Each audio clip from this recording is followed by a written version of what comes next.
Mengenang kisah lama.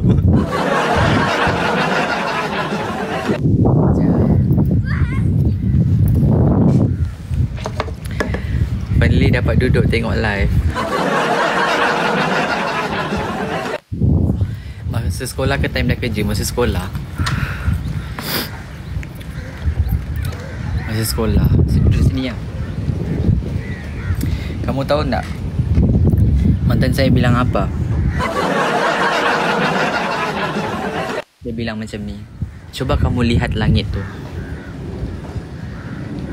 Lepas tu saya bilang lah, ya, kenapa dengan langit tu? Luas kan?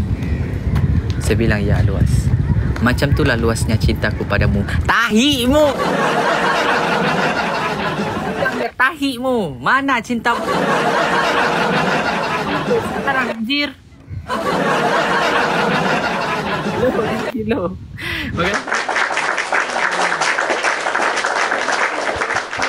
Makasih lo.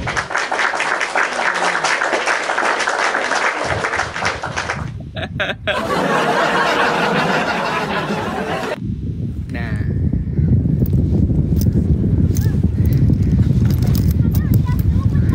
Bila nak lepas sekali lo? Jom, boleh je lo.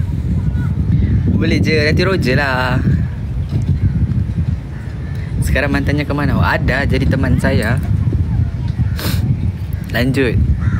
Lepas tu saya pun bilang macam ni sama dia. Ya, dia udah gombal saya kan. Saya pun bilang macam ni sama dia.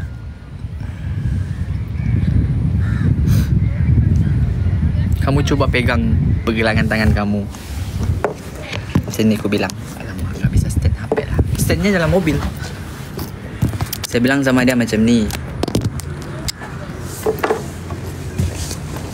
Kamu cuba pegang pergelangan tangan kamu kayak gini. Apa yang kamu rasa? Saya bilang. Lepas tu dia bilang macam ni. Rasa denyut panadi. Dia bilang. Ya, selagi itu tidak terhenti, selagi itu aku mencintaimu. Asyik. Ya macam tu guys. Tapi sumpah itu waktu sekolah guys. Ini bah. Masa sekolah saya sudah bucin bah. Sumpah itu benar, itu nggak tipu.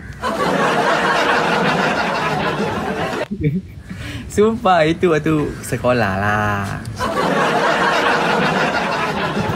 Sekarang sudah habis sekolah, sekarang saya sudah besar. Jadi nggak ada semua itu. Saya ni sweet sebenarnya guys. Kalau kamu mau tahu, saya ni orangnya sweet. Tunjuk sweet saya sama orang, pokoknya iyalah.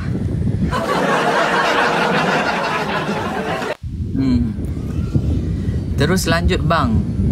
Give flower bang. Oi, terima kasih, thank you. Sama cinta monyet ya. Kita orang muter sini guys. Ni kau lihat nih dari sini kita jalan, puter sana, muter sana, terus ujung sana pusing, sana pusing, ujung sana sini, balik ke sini lagi. Nah,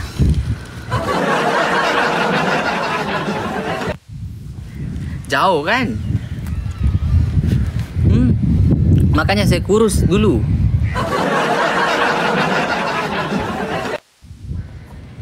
Jogging ke enggak, jalan sambil ngobrol.